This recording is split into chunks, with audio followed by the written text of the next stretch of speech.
φωτιά έχουν πάρει στις τελευταίες ώρες τα μέτωπα της Ουκρανίας, καθώς όπως ανέφερε το Ρωσικό Υπουργείο Άμυνας πριν από λίγη ώρα, στην καθημερινή του έκθεση που δίνει στη δημοσιότητα για τις εξελίξεις στα πεδία των μαχών στην Ουκρανία, οι ρωσικές δυνάμεις προχώρησαν και κατέλαβαν ακόμα 2 χωριά, συνεχίζοντας έτσι το σερί των επιτυχιών του ρωσικού στρατού που έχει ξεκινήσει τις τελευταίες 24 ώρες και αυξάνοντάς το στα 5 χωριά, καθώς χθες ανακοινώθηκε η κατάληψη ακόμα 3 οικισμών. Η σοβαρή αυτή εξέλιξη που αφορά χωριά που βρίσκονται μόνο στις περιφέρειες Ντόνετσκ και Ζαπορίζια έρχεται εν μέσω της φοδρής κακοκαιρίας που πλήττει σχεδόν όλη την Ουκρανία, με τη θερμοκρασία να κυμαίνεται υπό το 0 σε πολλές περιοχές,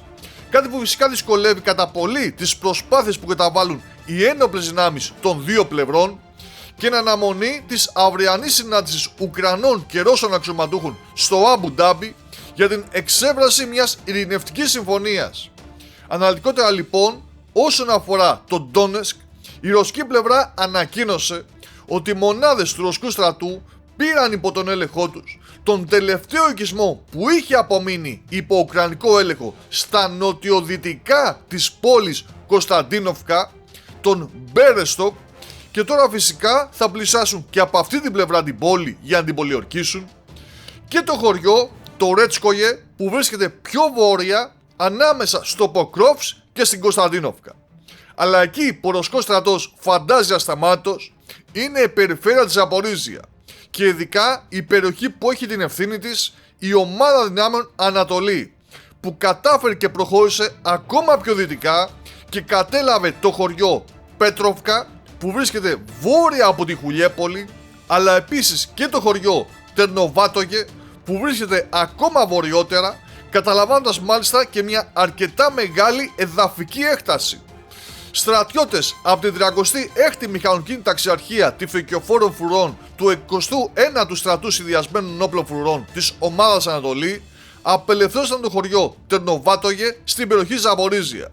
Ως αποτέλεσμα των ενεργών πολεμικών επιχειρήσεων, οι στρατιώτες της Τρασβαϊκάλ ανέλαβαν τον έλεγχο μιας σημαντικής αμυντικής περιοχής του εχθρού στη δυτική όχθη του ποταμού Γκαϊτσούρ, βάθους έως 5 χιλιόμετρων και έκτασης άνω των 20 τετραγωνικών χιλιόμετρων.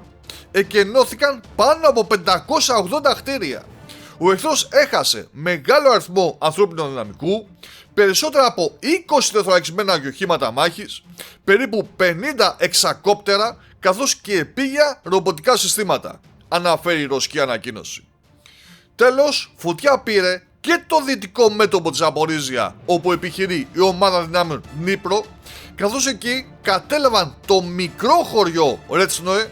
το οποίο το μέγεθος δεν παίζει το σημαντικό ρόλο, αλλά η τοποθεσία του, αφού βρίσκεται μετά το χωριό Πριμόρσκ, που απλά σημαίνει ότι οι Ρώσοι έχουν σχεδόν ολοκληρώσει και αυτουνού την κατάληψη.